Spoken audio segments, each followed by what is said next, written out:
57 Fridays is the story of life unfolding as planned for Myra Sack and her husband Matt until their beautiful year-old daughter, Javi, was diagnosed with Tay-Sachs, a fatal neurodegenerative disease, and given only a year to live. Myra and Matt decide to celebrate Javi's short life and vow to show her as much of the world as they can, surrounded by friends and family who relocate to be in Javi's orbit. Topping their Judaism, they transform Friday night Shabbats into birthday parties, Shabirthdays, to replace the birthdays Javi will never have. Here to tell us more about how pain and joy can coexist, Annalisa Quinn and Myra Sack.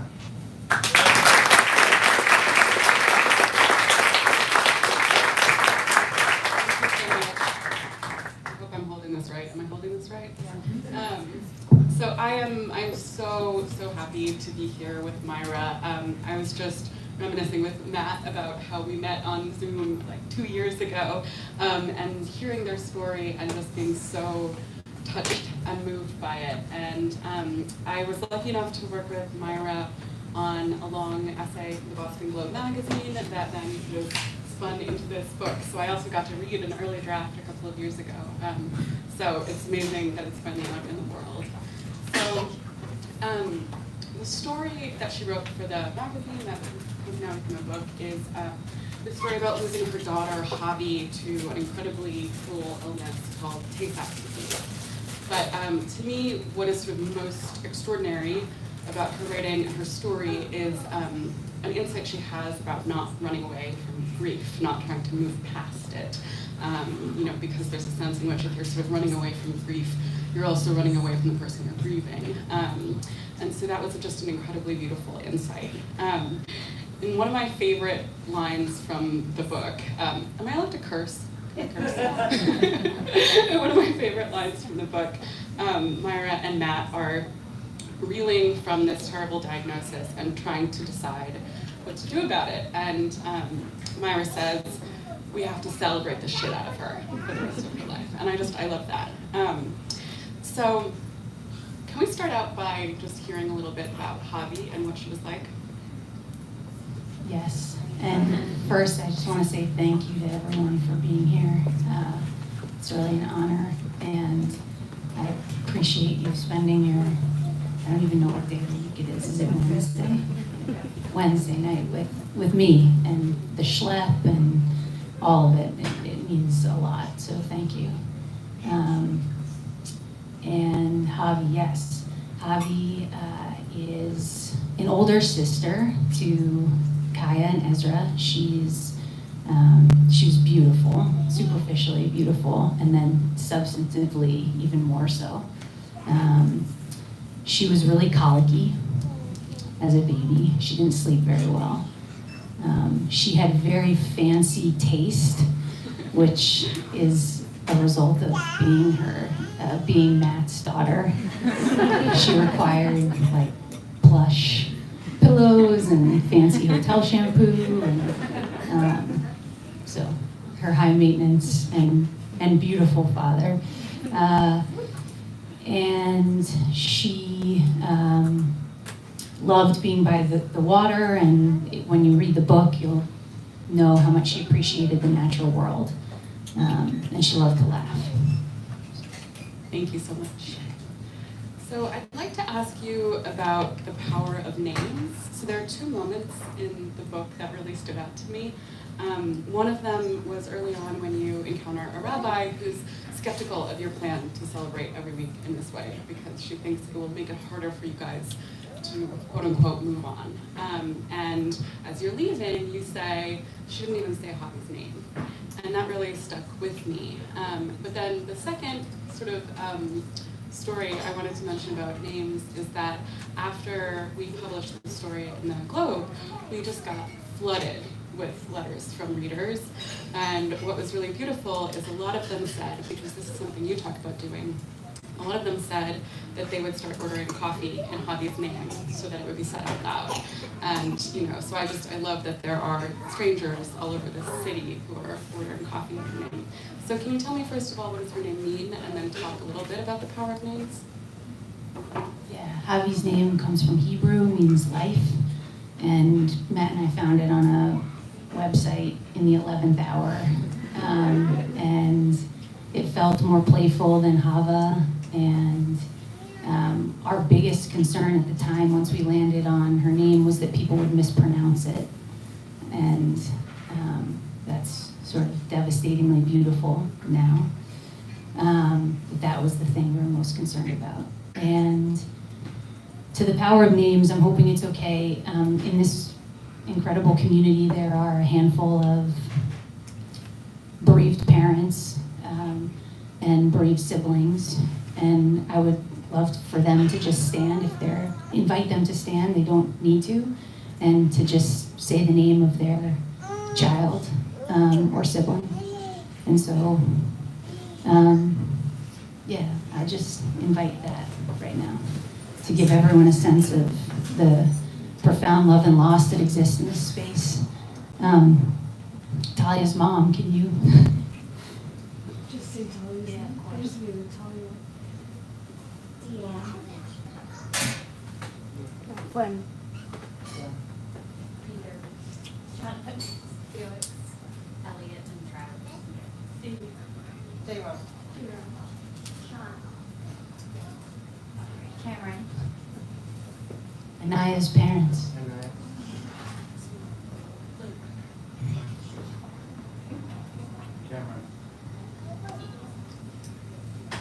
Barbara and Ian. Thank you. Thank you. I think that's the power of naming. So the concept that, first of all, thank you, all of you beautiful parents and siblings who could be up here with me talking about love and loss. And I think for me, the power of naming is about this notion of remembering versus dismembering, and sort of considering the prefix re, which means again, and the ways in which we invite membership of people again and again into spaces so that their presence is palpable. I feel like all of a sudden the energy and the life in this space is elevated after hearing and bearing witness. And the opposite of remembering is dismembering. And when we dismember someone, we cut off or exclude them from membership in a community. And we do that unintentionally by not naming. And that's why in that moment, the omission stung. And that's why I hope we can all appreciate the power of naming our people. Thank you, and thank you all, that was beautiful. I'm wondering if you can talk a little bit, a lot of this book is about the power of community. You had this extraordinarily tight-knit circle of friends and family that helped you care for Javi and who helped care for you as you were grieving, and so can you tell us a little bit about that? Yes. This is my first time doing this, for those of you who can't tell. I think I want to read a passage, if that's okay. And I'm going to spotlight Cameron's parents, Blythe and Charlie.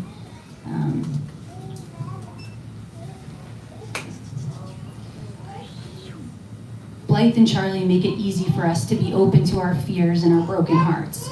It's dark when we tear ourselves apart. As we stand by the door sharing long goodbye embraces, Blythe and Charlie tell us that they'll be there for us as much or as little as we want. They'll follow our lead, they say, and they'll be checking in. Matt and Javi and I pile into our car. As Matt drives toward the stop sign at the end of their street, we both look back at Blythe and Charlie's house. There they are, still standing in their doorway, waving goodbye as we drive away. We wave back.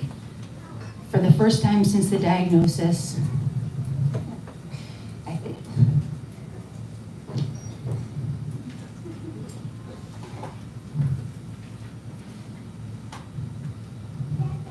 I think maybe we'll be okay.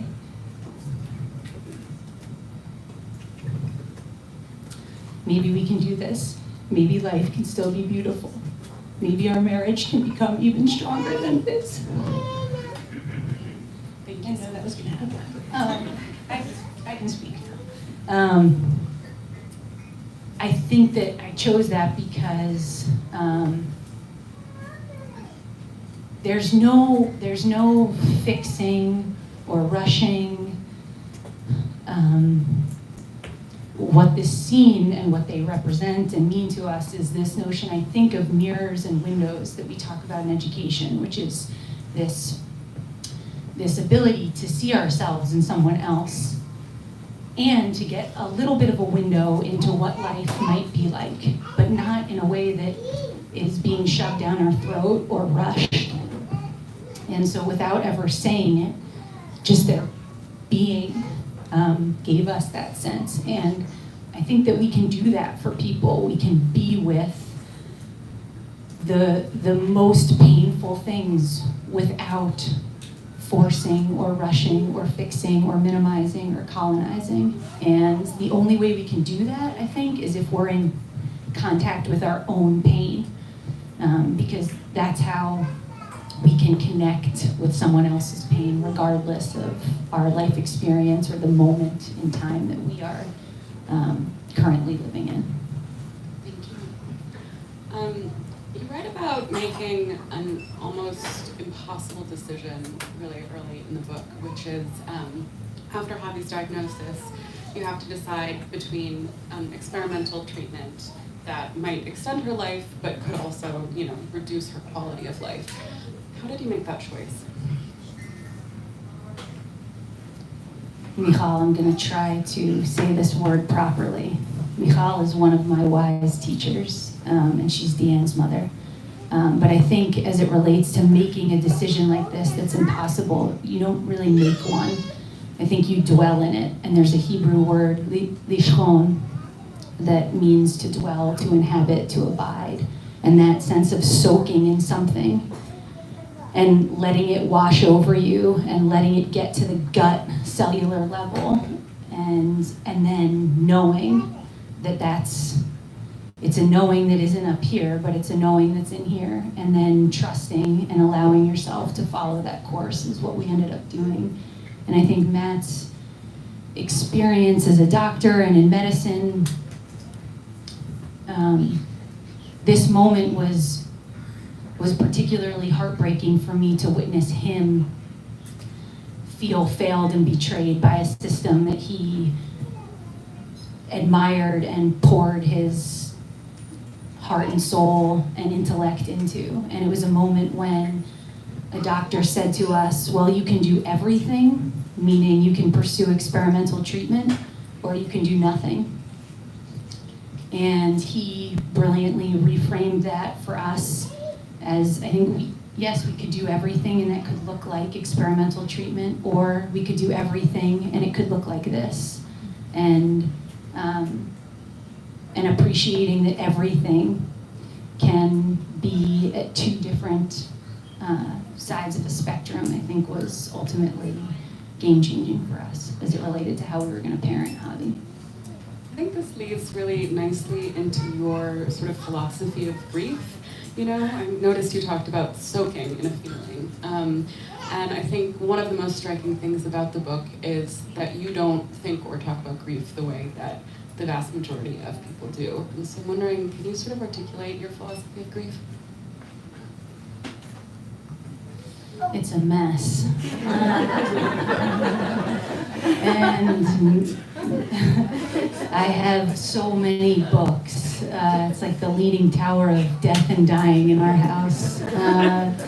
And mysticism and spiritual teachings and poetry. And I think I start there because for me, grief is this constellation of it's all things human that require really a rotation of consciousness, and one in which is spiritual and intellectual and emotional and physical, and it requires a full inhabitation in order to honor it. And when we honor it, we can experience tremendous depth of love and presence in a way that I never knew I could. And I wish that I didn't know how to. I remember so many more things about from December 17th, 2019 till today than I do from 1988 until then. And I think that blurring effect happens when we are out of touch with how we feel and when we don't have the language and the capacity to unearth all that's going on. And grief is too powerful and too sophisticated to be outsmarted. So I guess I've come to respect it. I'm curious how writing about this experience has changed your view on it or affected the way that you feel grief for Javi. Did we forget the journals? Oh, so no, it's okay. We came into the Brookline Booksmith in November of 2019.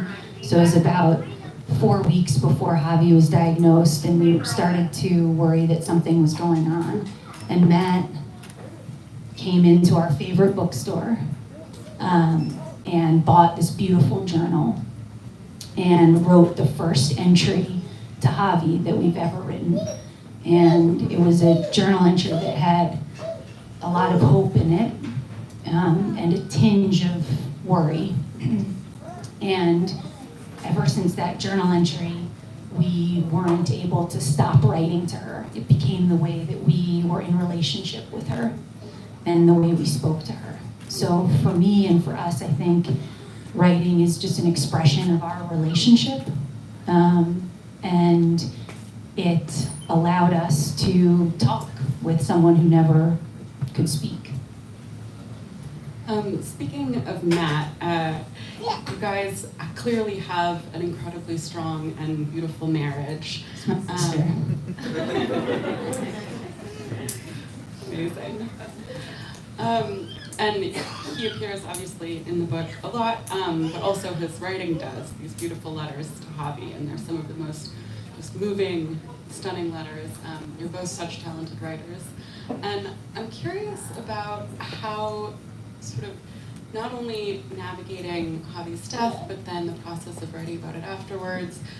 How did you maintain such a strong connection and communication? Because then, a lot of marriages really suffer in moments like these.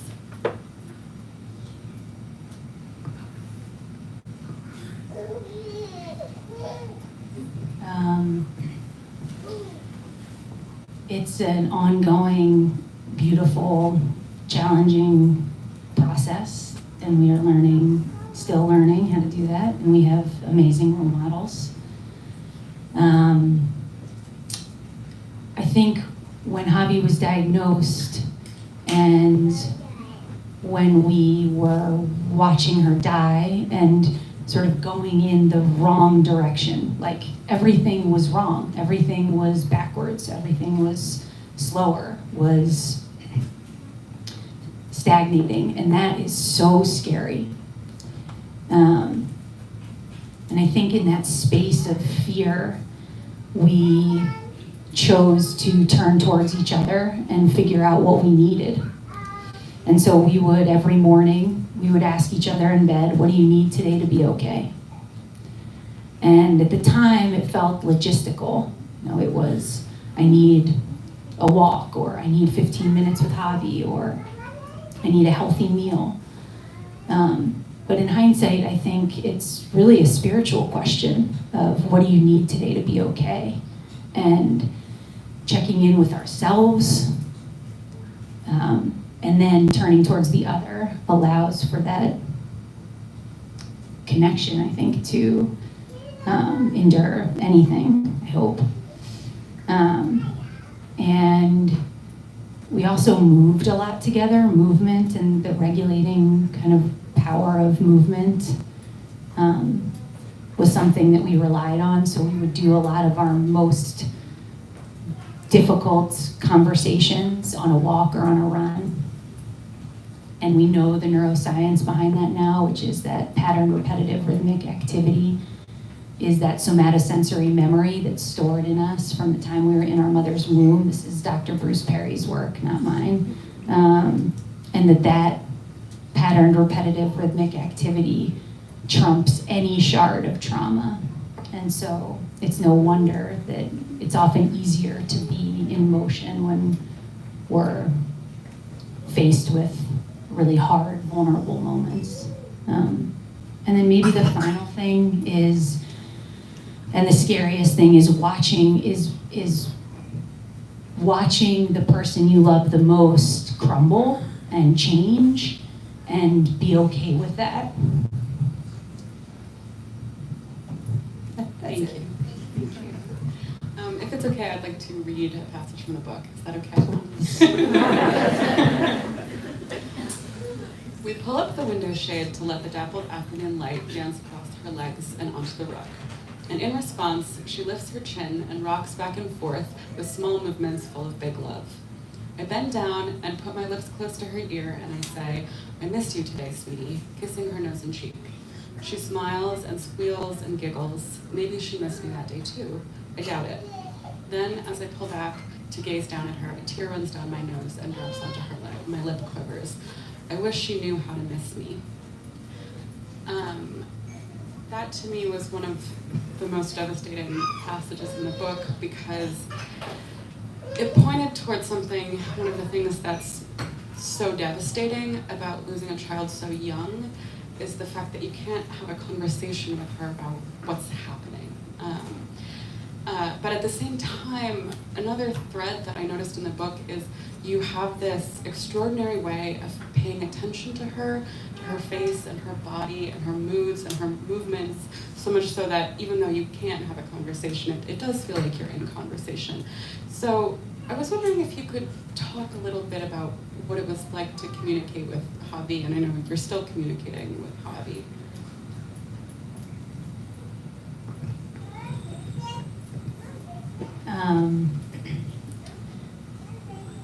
This was something that I wrestled with through Javi's life and death and still now, which is this wondering about how real the messages that I was receiving from her were. And at some point I realized that there was nothing to be gained from underestimating the messages, because I could have been overestimating them too. And so instead I just trusted what they were. And I think we are in this culture of, I think this is John Kabat-Zinn says that we're in this depth deprivation. And maybe that's because we are so overly reliant on language, on the spoken word, to communicate how we're feeling and what someone means to us and what we need and how connected we are. And so being a mom to someone who never spoke a word was the ultimate testament to the real power of instinct, of gut. And I trust that now, and I believe in it. You have a really beautiful passage about that in your book. Do you want to read it, or do you want me to read it? No? Okay. You want me to read it?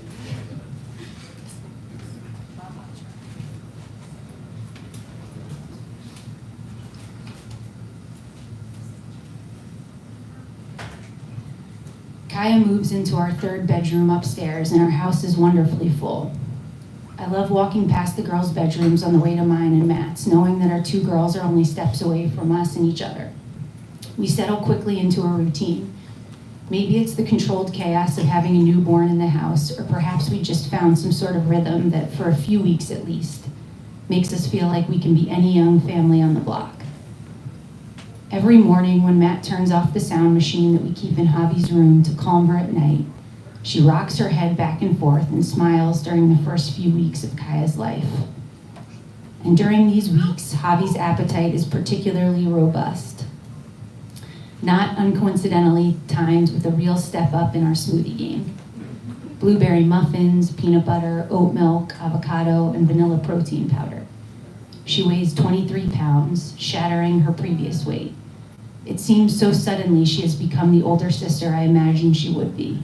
And it's a good thing too, because baby Kaya is really putting us through our paces with a continuum of crying, grunting, spitting up, pooping, peeing, and pooping again. Through dinner, Javi sits quietly and calmly in her chair, waiting for Matt or me to soothe her, and then greets us with big eyes and a big open-mouthed smile when we sit back down next to her. It's as if, in her precocious wisdom, she knows everything that's going on. I wonder if I'm imposing that sense of astuteness on her, and I embrace it anyway. I'm allowed. Anyway, I suppose I could be guilty of underestimating it too, so why not trust my feelings? Thank you. So as you can see, one of the really extraordinary things about this book is how intimately the reader is invited into your, the rhythms of your daily life, your smoothie making, the sort of small joys that you share with your family. And I wanted to talk a little bit about the power of ritual. I know that's something that you touched on a little bit when you were talking about movement. But the whole book is sort of scattered with these really beautiful rituals, from birthdays to writing letters to wearing purple because it was Javi's favorite color, saying her name at coffee shops, these just really beautiful ways of building her structurally into your life now. So can you tell me a little bit about ritual and how you think about it?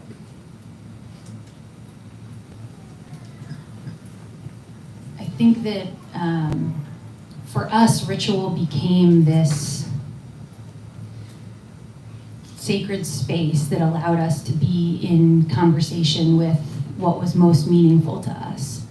And it allows us to preserve and protect the spaces with the people who knew how to be with pain and to emanate joy.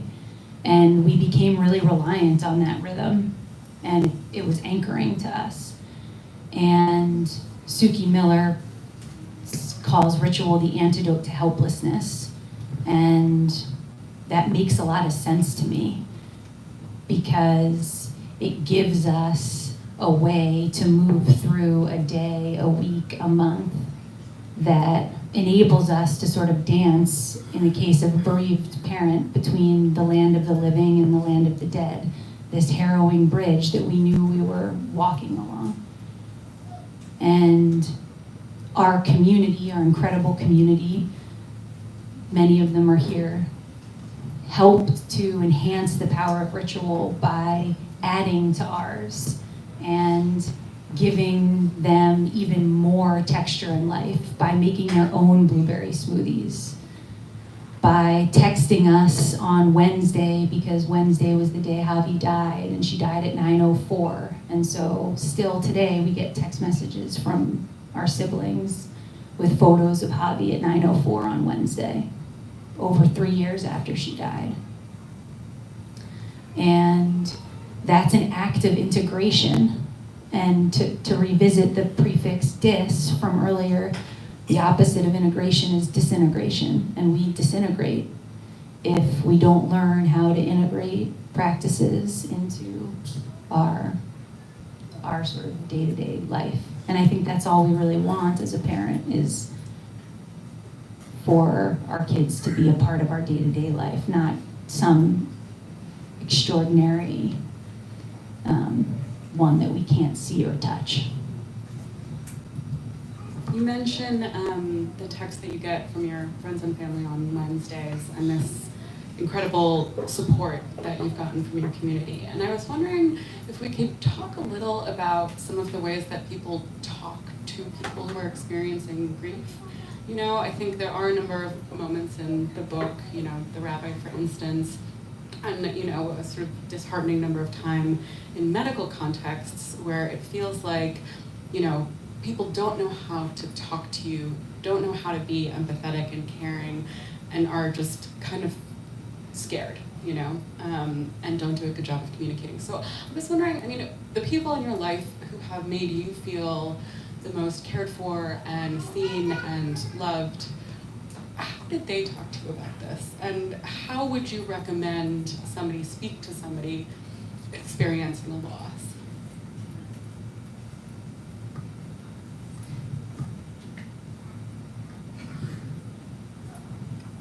The person who comes to mind is Mr. Rogers in this moment, who says, I hope I don't botch this, who says that when something is human, it's mentionable. And when something is mentionable, it becomes more manageable. And the people who we trust with those things help us to feel not alone. I didn't get it exactly right, but I think the essence is there. And I guess that he comes to mind, and that quote comes to mind because trying, leaning in, showing up, making mistakes, being alongside as opposed to being in front or behind, I think is the ultimate act of community. And the way we do that is not by saying things like, I can't imagine, because that puts distance between us and makes us feel like an alien, maybe. But it's to actually sit and try to imagine. Just try. And then show up in that way. And it doesn't mean that it's contagious then if you try to imagine. It just means that we are all putting ourselves in a space of pain and hurt and aching and longing that allows us to connect to someone. And we can do that about any kind of loss. And so I do it with my closest people when I'm trying to be there for them in their own life losses that are totally different from the death of a child. And yet I know what it's like to be in knee-buckling pain. And so then I show up to that conversation in a way that is just real, as opposed to with some pretense that we can fix. I don't even know if I fully answered your question. I think it's a moment to maybe acknowledge my incredible community of people who are here. So thank you all for being here. So communication is the thing that we keep coming back to. And as I've mentioned already, one of the things I love about the book is, most of it is in your own beautiful voice addressing the reader, but it's interspersed with these letters to Javi, which are just so special, this sort of way of still talking to her and reaching for her. And so I was wondering if it would be okay if I read part of one of them. I dread the day when I'll sit down to write to you, and I can't reach out to squeeze your hand, run my fingers through your hair, massage your little calves, or plant a big kiss on your red lips. And while it's true that your energy and your spirit have already transcended your physical being, there's so much of you encased in your gorgeous body. Trying to make sense of life without you, you who we brought into the world only 2 years ago, feels like emotional amputation. But today, I write with you here. And even though as I write you startle or choke or stiffen, I feel you and I pick you up in my arms and I hold you close when I need to be recentered. You shouldn't have to play that role, but you've become that person for me. The person I look to when I want to see the best in others or when I need perspective or patience or purpose.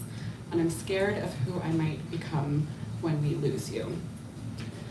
And I'll just ask, after losing Javi, who have you become? And what do you think you would tell yourself, the person who wrote that letter?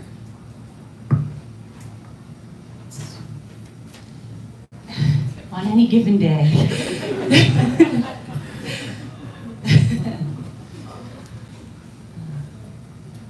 I'm staring at Felix's mom right now. Felix's birthday is coming up on Monday. I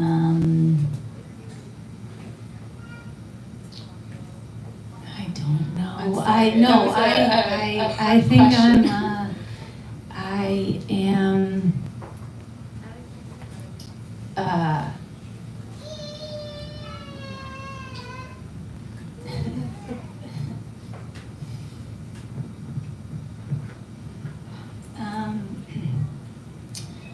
I am so many of the things that I was.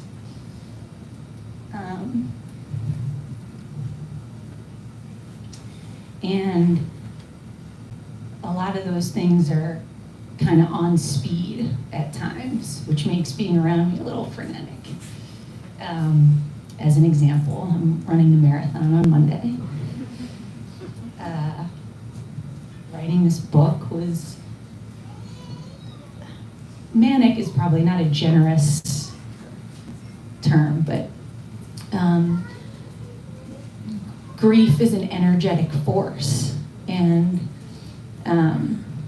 so I'm taken by that, and I really love my life too, you know. And Matt and I have an amazing family that has grown, and Kaya and Ezra are the greatest gifts, and they are, I think one of the things,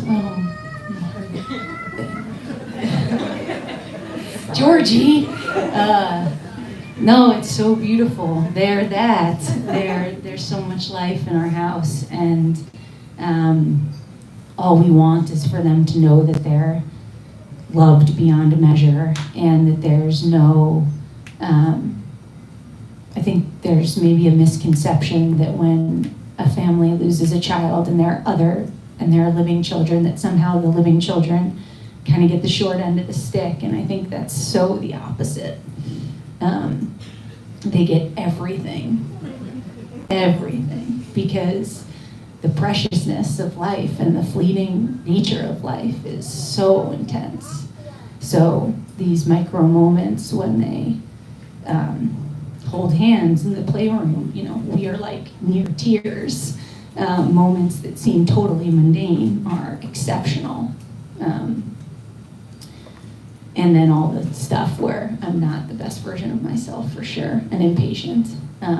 So I think I'm evolving, and I've become a real activist for grief work, because I think that there is so much to be gained by educating people on how to be literate on loss.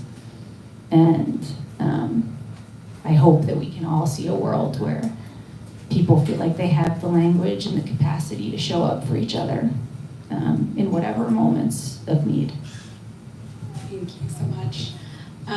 It's amazing to hear you talk about this. This is the first time we're meeting in person. You know, we talked on Zoom a bunch, but of course it's not surprising at all that, you know, you're as beautiful a speaker as you are a writer. So thank you for sharing this with us. I think it's time for us to open up the floor to questions. If you have a question, just put up your hand. I'll point to you. Anyone? Yes. Can we just stand and have a moment to applause? That's so nice. Yes.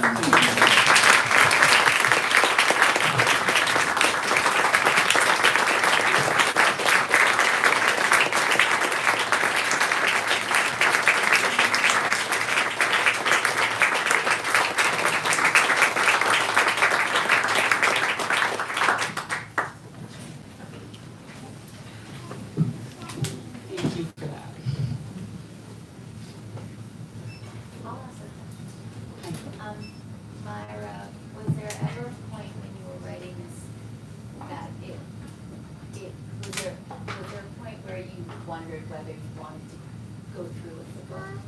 Whether it was, and not because it's hard to get a book out there, which is sadly true, but because it was just difficult to revisit and write about it and spend all that time with it, or was it exactly what you could tell? The question was there ever a moment where I wanted to stop writing the book? And I mean, you probably know better than I do if that's true. That question came from Blythe. Yes, I think there were many moments. One, because there's a ton of self-doubt that creeps in that is crippling. You know, whether Javi's story matters, whether it's worth sharing, whether people are going to honor her, how her story might get somehow become not sacred. So all of those things were things that were always floating around in my consciousness. Never was it too hard to revisit. I think that is a gift. And I'm so grateful that I have so many moments of such detailed accounting to recall, because memories are our greatest form of connection and we lose them quickly. And I think the other aspect of writing a book that I want to name, and I know there are other bereaved parents here who are writing books, is that one thing that I think is so important about us writing is that it dissolves this intimacy barrier. Like, I think it's really important that people sit with real, raw, real-time, non-sensitized grief, because if and when they find themselves in a moment where they need to be with a companion, that they could open a page and read something that makes them feel less alone. Thank you. Other questions?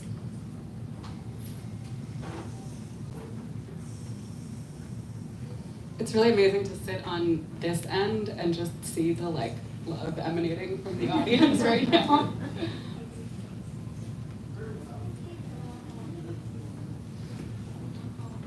Two questions. Matt, you can go first. I was going to ask, you've read so many books, and you've drawn inspiration from a lot of places, and I was wondering if you could share with this group some of the sources of those lessons. The question was from Matt about what books we'd recommend. And I wonder if the ones I don't name, are they going to get recycled?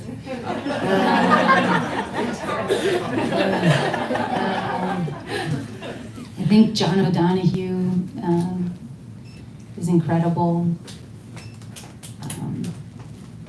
Pico Iyer wrote Autumn Light, and so many others. He's a travel writer and writes all about the power of presence. He says that life is a joyful participation in a world of sorrows, and that always sticks with me. Maria Jerom's beautiful mom often sends me Richard Rohr, and I love Richard Rohr, as does Charlie. Bearing the Unbearable is Dr. Joe's book.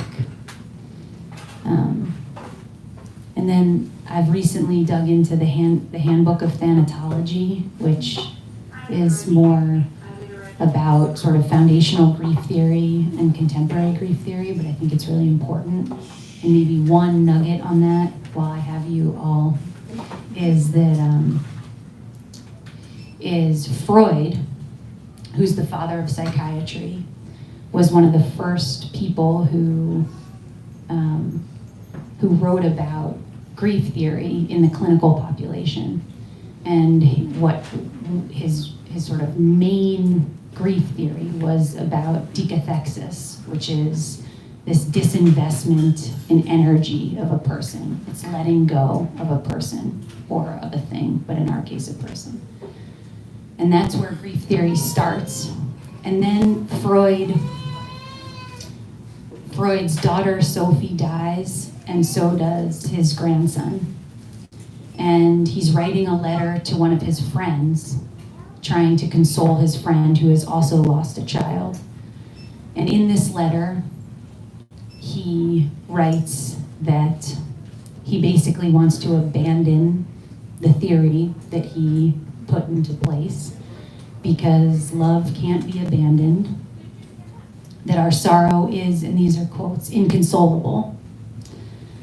And his letter is in direct conflict with the very first foundational grief theory. And I raise that because I think it's really important to know when we are listening and learning from people who have lived experience, and when we are listening and learning from theory. And there's a lot of beautiful merging of those, and there's a lot of opportunity for hurt to happen when we don't have full context. Thank you. I think there was another question behind Matt. That's a very difficult question. She's a professor. Because I follow what you said, there's so much love that it's emanating. And I know you don't like that word very much or you struggle with that. So I wanted you to have like just a little insight of how you feel the love that you inspire, that hobby inspire. Has it changed since the book became a reality? Is it the same? Does it continue? What is your reaction to what you just said, the love that is palpable?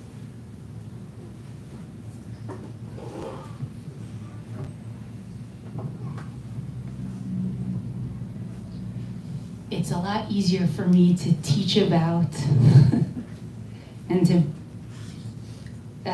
create spaces for others to feel that.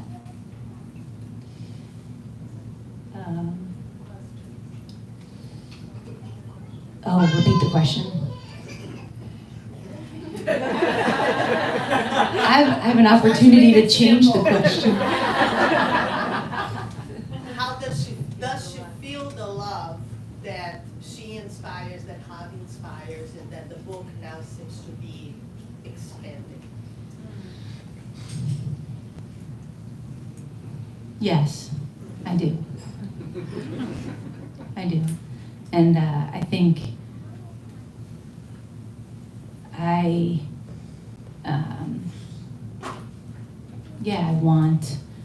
I want there to be as many people who have the kind of community that I do, the kind of family that I have, the kind of love that I've experienced. I want everyone to have that. I'm so emotional tonight.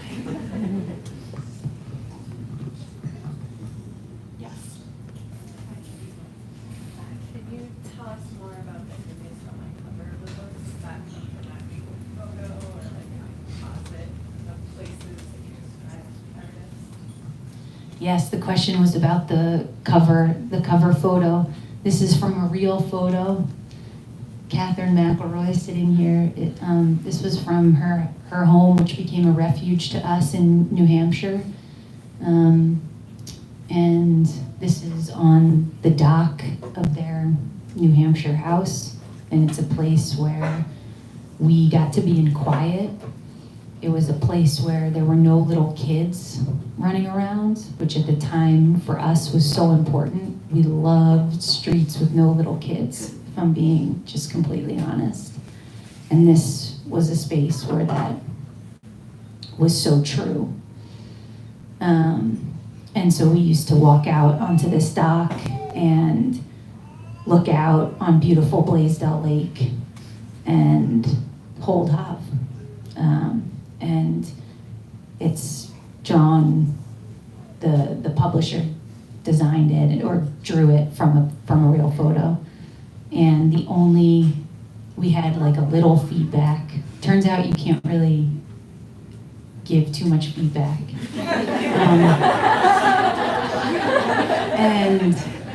But Javi's hair was initially drawn like black. And that was the only thing that was not gonna work for us. Matt and I have some feedback about how our bodies are trying. Thank you, Felix's mom. I think we have time for, yes, of course. This is my mom. Question I think would be useful for people to hear your answer to. We were privileged to live with Myra and as were our relationships, and none of us obviously had been through this before, and so none of us really knew what to do, how to act, what to be, what to say. And what we did was learn from Myra and Matt. And what I would like to ask Myra and Matt, if Myra needs some support on this, how did you know how to tell us what to do, what to say, how to be, what to wear, before you actually experienced it and were as wise as you are now? What did it take for you to have that insight and then be able to share it with us in a way that we could respect and act to?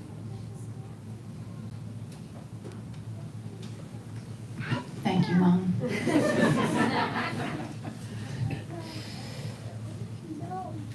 We had the privilege of Charlie and Blythe. We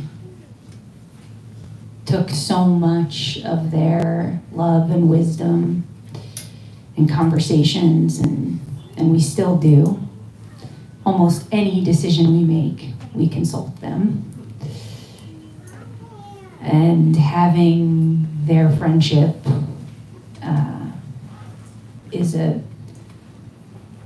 was a lifeline for us and gave us some of that language.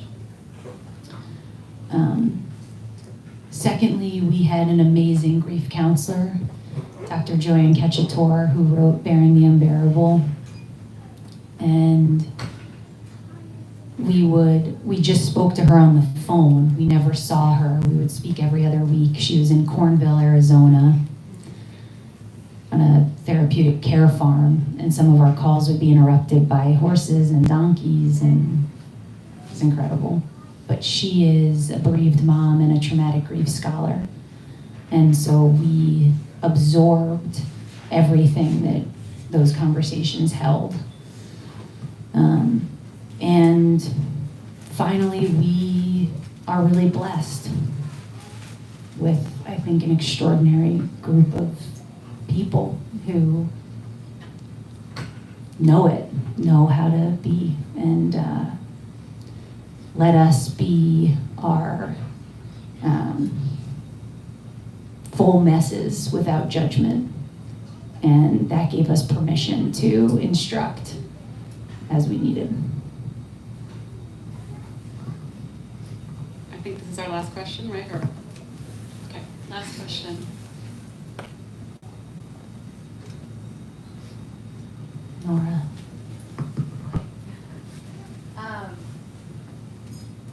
Yeah, no, I hear all of this and it's so incredibly beautiful, and I get emotional as well. You're incredible, I love you. How do we bring this incredible support system that you have to people who don't often have the same kind of resources when they go through something, and revert to survival mode and don't have the same kind of opportunities to have access to people to talk to and people to pay for support, and just communities surrounding them with love and time and privilege to be able to be there for them. I know we talked about this, I know you think about this, and so I would love to kind of hear any ideas that you have or may have to bring this kind of love and this community to more people so that they can feel this. The first thought I have is kind of radical, which is that the DSM, which is the Diagnostic Statistical Manual that clinicians use to make diagnoses, the first version of the DSM had a disorder in it called drapetomania. Is anyone familiar with that? So that was the disorder given to people who were slaves and were trying to escape from their slave owners. And then in the third DSM, homosexuality was a disorder. And now in the most recent DSM, there's a disorder given, prolonged grief disorder, and there's merits to it, and anyway. But the challenge I have in general with this sort of way we move in this culture is that we pathologize people who are vulnerable, and we sideline them in both explicit and implicit ways, structurally and culturally, and that's really hard. And so I think there is a dismantling of a system. I think there's a need to pathologize community that doesn't have the strength to show up, rather than pathologizing grievers. And then I think there's a way to democratize coping that starts with conversations like this and starts with moments of turning towards people and showing up in big and small ways. And the organization now that I'm working on, and my incredible partner flew in from San Diego. Sally's in the back, and she helps make Emotion go. But the organization's called Emotion, and we are trying to build these movement communities where it's no cost to be able to be with and move with people who are grieving, and to have gently guided sort of contemplative grief practices and prompts to make sure the experience is full. And there's a lot of Emotion participants and contributors and community members and leaders here tonight. So I'm biased, but I think that approach is good. And then I think that organizations like Courageous Parents Network, which is Blythe's organization, is coming at this and has been and is just the gold standard in how we change language and care for families who are trying to take care of children with life-limiting illness. And so they work with clinicians who are so well-intentioned and need more support and language. And they elevate and amplify families' voices to be able to share stories that can make the system better. So I have hope. Okay, thank you all so much. You've been such an amazing audience. And thank you, Myra. You have taught me so much working with you, reading this book, having conversations. It's been incredibly eye-opening. And I so admire how deeply you feel and think on these issues. So thank you for everything you're doing, and I hope you all read the book. It's great. All right.